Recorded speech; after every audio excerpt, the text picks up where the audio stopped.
নমস্কার বন্ধুরা, সবাই কেমন আছো? আশা করব তোমরা সবাই ভালো আছো। আজকে তোমাদের সাথে একটা রেসিপি শেয়ার করব। এই রেসিপিটা শুধুই তাদের জন্য যারা রূপচাঁদ মাছ খেতে একদমই পছন্দ করে না।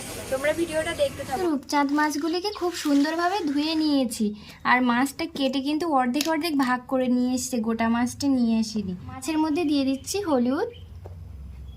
সব মাছগুলিতে আমি লবণ হলুদ মাখাচ্ছি, ভেজেও নেব, কিন্তু রান্না করব 4 পিস মাছ। এবারে দিচ্ছি লবণ হলুদ দিয়েছি। মাছের মধ্যে লবণ হলুদটা খুব ভালোভাবে মাখিয়ে নেব। আর এই মাছটার মধ্যে কত তেল হয়েছে দেখো বন্ধুরা, প্রচুর তেল হয়েছে কিন্তু। আর রূপচাঁদ মাছ এমনিতেই তেল হয়, এই মাছটা অনেকটাই বড়, সেই কারণে কিন্তু তেলও প্রচুর হয়েছে। কড়াই বসিয়ে দিয়ে কড়াই গরম করে নিয়েছি। কড়াইয়ের মধ্যে দিয়ে দেব সর্ষের তেল। তেল কিন্তু খুবই ভালোভাবে গরম করে নিয়েছি। এবারে একে একে মাছগুলিকে দিয়ে ভেজে নেব।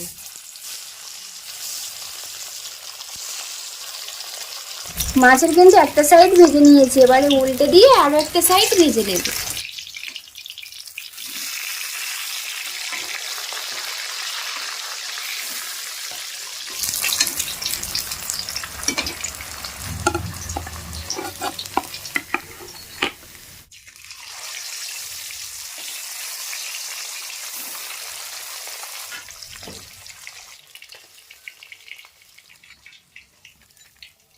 সমস্ত মাছগুলিকে কিন্তু ভেজে উঠিয়ে নিয়েছি। আর কড়াইতে দেখো বন্ধুরা কত তেল বেরিয়েছে, এখান থেকে কিন্তু কিছুটা তেল আমি তুলে নেব।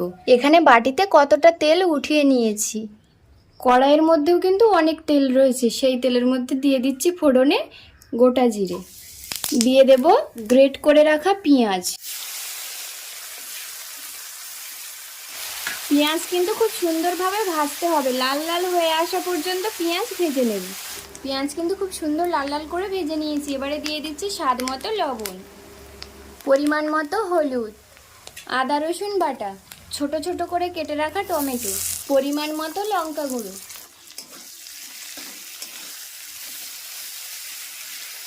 সামান্য একটু জল। এবারে মশলাটা খুব সুন্দরভাবে লাল লাল করে কষে নেব। মশলা থেকে কিন্তু খুব সুন্দরভাবে তেল ছেড়ে এসছে। এবারে আমি স্বাদটা ব্যালেন্স করার জন্য দিয়ে দিচ্ছি সামান্য একটু চিনি। তোমরা চিনিটা কিন্তু অ্যাভয়েড করতে পারো, নাও দিতে পারো। এবারে আমি ভেজে রাখা মাছের পিসগুলিকে একে একে দিয়ে দেবো এই মশলার মধ্যে। মশলার গ্রেভির মধ্যে মাছটাকে দিয়ে একটু নেড়ে নিলে কিন্তু মাছের স্বাদটা আরও খুব বেশি ভালো লাগবে খেতে।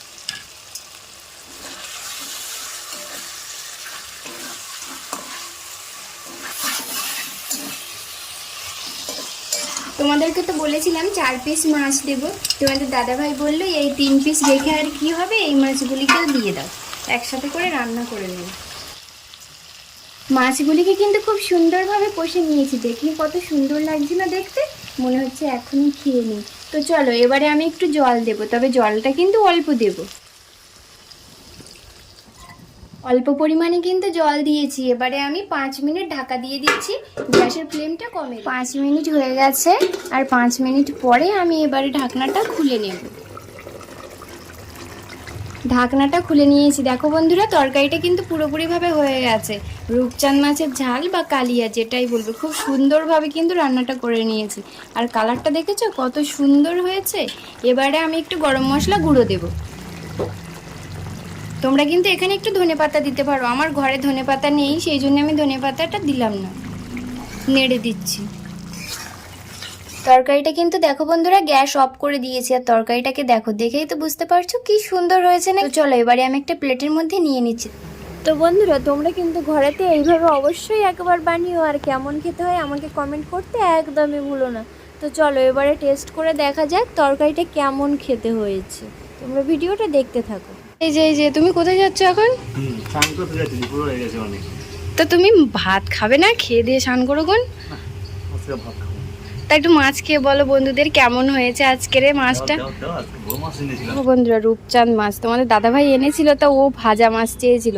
আমি বললাম তুমি ভাজা মাছ কেন খাবে, তুমি একটু তরকারি মাছ খেয়ে দেখো তো কেমন হয়েছে, তাহলে তোমাদেরকেও বলা হয়ে যাবে কেমন হয়েছে, ওরও খাওয়া হয়ে যাবে। তো লোভ লেগে যাচ্ছে। অসাধারণ টেস্ট। কত করে ছিল? 2 কেজি 800। ও বাবা, ওই জন্য এত তেল হয়েছে যে আমি রান্না করতেও পারছি না। আজকে বন্ধুরা মাছের জালটা হেভি হয়েছে। আজ যদি ভিডিওটা ভালো লাগে এটা লাইক করতে একদমই ভুলবে না। যেভাবে এতদিন পাশে আছো এইভাবে পাশে থেকো সারাটা জীবন। আজকে ভিডিওটা এখানে শেষ করছি। তোমরা সবাই ভালো থেকো, সুস্থ থেকো, টাটা।